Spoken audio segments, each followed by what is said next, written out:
Assalamualaikum warahmatullahi wabarakatuh. Waalaikumsalam warahmatullahi wabarakatuh.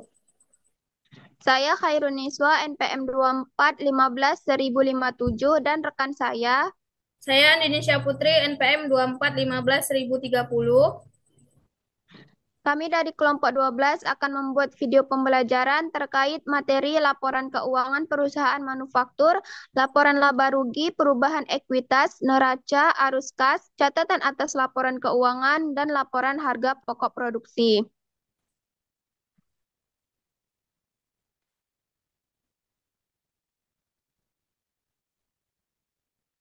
Sebelum kita masuk ke laporan, di sini ada pengertian dari perusahaan manufaktur.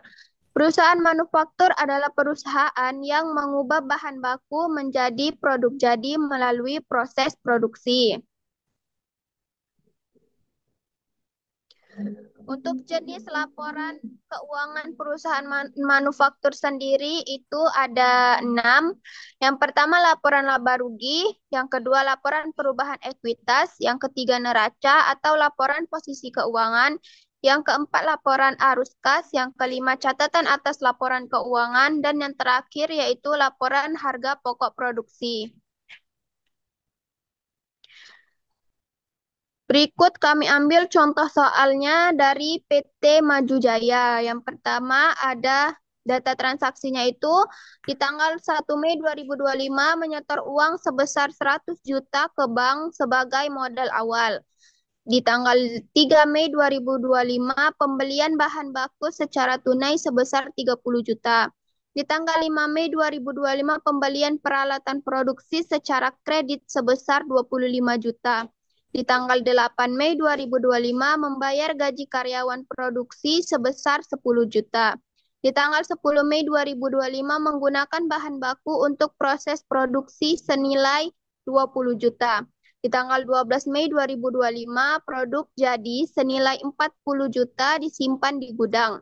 Di tanggal 15 Mei 2025 penjualan barang jadi secara tunai sebesar 60 juta. Di tanggal 17 Mei 2025 membayar listrik dan air pabrik sebesar 3 juta. Di tanggal 22 Mei 2025 pelunasan hutang peralatan produksi sebesar 25 juta. Di tanggal 25 Mei 2025 pemilik menarik dana pribadi sebesar 5 juta. Di tanggal 27 Mei 2025 menerima pelunasan piutang penjualan sebesar 10 juta. Dan yang terakhir di tanggal 30 Mei 2025 penyusutan peralatan produksi sebesar 2.500.000. Di sini kita akan menghitung laporan laba ruginya. Laba rugi terdiri dari pendapatan usaha, beban usaha. Di sini pendapatan usahanya ada pendapatan penjualan dan harga pokok produksi. Pendapatan penjualan senilai 60 juta dan harga pokok produksinya senilai 20 juta. Tetapi harga pokok produksi itu dikurang, maka total pendapatan usaha atau laba kotor senilai 40 juta. Untuk bebannya terdiri dari gaji karyawan, listrik dan air, dan penyusutan peralatan. Gaji karyawan sebesar 10 juta, listrik dan air sebesar 3 juta, dan penyusutan peralatan sebesar 2.500.000. Maka total dari beban yaitu 15.500.000.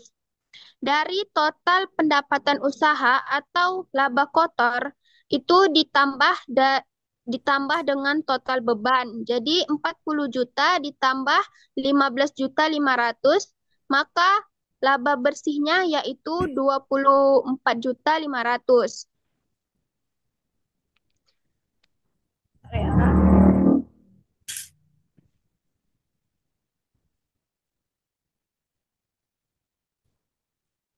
Selanjutnya kita akan menghitung laporan perubahan ekuitas.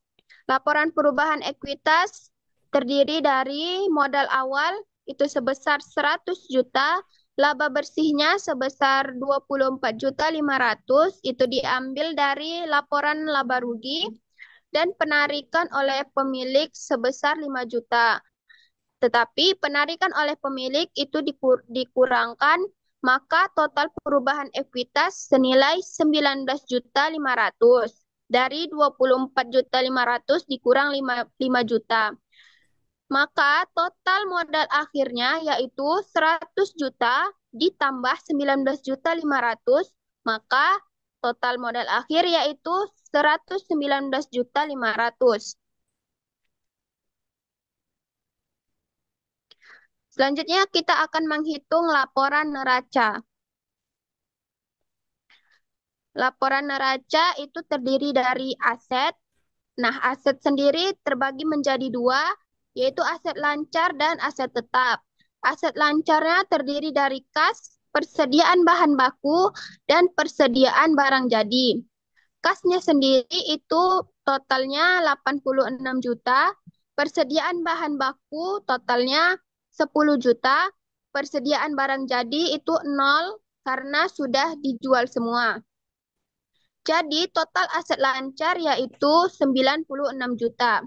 Untuk aset tetapnya itu terdiri dari peralatan produk, akumulasi penyusutan. Peralatan produknya sebesar 25 juta, akumulasi penyusutan itu sebesar 2.500.000, tetapi akumulasi penyusutan itu dikurangkan. Maka 25 juta dikurang 2.500.000, total aset tetap yaitu 22.500.000. Total aset itu dari total aset lancar ditambah total aset tetap, maka total aset yaitu 118.500.000. Selanjutnya ada liabilitas dan ekuitas. Liabilitas sendiri itu sama dengan kewajiban. Kewajiban itu terdiri dari hutang usaha yang senilai 0 rupiah karena sudah dilunasi di tanggal 20 Mei. Untuk ekuitasnya itu dari modal akhir sebesar 119.500.000. Maka untuk total liabilitas dan ekuitas itu sebesar 119.500.000. Selanjutnya kita akan masuk ke laporan arus kas yang dilanjutkan oleh rekan saya Andini Syaputri. Baik, di sini saya akan menjelaskan tentang laporan arus kas menggunakan metode langsung. Keterangannya, laporan arus kas terbagi beberapa akun. Yang pertama, arus kas dari operasi. Terdiri dari penerimaan penjualan tunai sebesar 60 juta, pembayaran gaji sebesar minus 10 juta, pembayaran listrik dan air sebesar minus 3 juta. 60 juta dikurang 10 juta dikurang 3 juta, jadi total operasi sebesar 47 juta rupiah. Akun yang kedua yaitu arus kas dari investasi, terdiri dari pembelian bahan baku sebesar minus 30 juta, pembelian peralatan sebesar 0. Selanjutnya, akun yang ketiga yaitu arus kas dari pendanaan, terdiri dari setoran modal sebesar 100 juta, penarikan prive sebesar minus 5 juta, pelunasan hutang usaha sebesar 25 juta. Jadi 100 juta dikurang 5 juta dikurang 25 juta sebesar 75 juta. 75 juta dikurang 30 juta dan ditambah total dari operasi 47 juta. Jadi total arus kas bersih sebesar 86 juta rupiah. Selanjutnya catatan atas laporan keuangan dari PT Maju Jaya periode 31 Mei 2025. Yang pertama, umum. PT Maju Jaya adalah perusahaan manufaktur yang bergerak di bidang produksi barang jadi.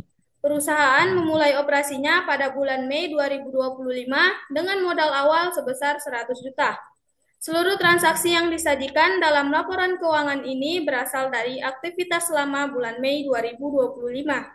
Yang kedua, kebijakan akuntansi. Terdiri dari yang pertama, basis akuntansi. Laporan keuangan disusun dengan basis akrual dan prinsip akuntansi yang berlaku umum di Indonesia.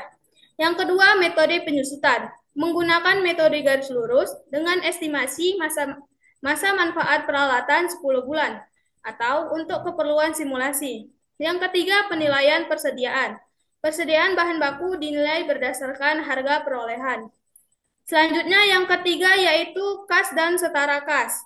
Kas periode 31 Mei 2025 sebesar 86 juta terdiri dari yang pertama setoran awal sebesar 100 juta, yang kedua pendapatan tunai sebesar 60 juta, yang ketiga penerimaan piutang sebesar 10 juta, yang keempat pengeluaran kas yang termasuk yaitu gaji, bahan baku, listrik, pelunasan utang, dan prive sebesar minus 84 juta. Yang keempat, persediaan bahan baku. Yang pertama, pembelian bahan baku sebesar 30 juta. Yang kedua, digunakan untuk produksi sebesar 30 juta. Jadi, yang ketiga, sisa bahan baku periode 31 Mei 2025 sebesar 10 juta. Yang kelima, peralatan produksi. Perolehan peralatan produksi secara kredit sebesar 25 juta. Penyusutan periode Mei 2025 sebesar 2.500.000. Jadi nilai buku peralatan akhir Mei sebesar 22.500.000. Yang keenam, pendapatan. Penjualan tunai barang jadi sebesar 60 juta. Yang ketujuh, beban usaha.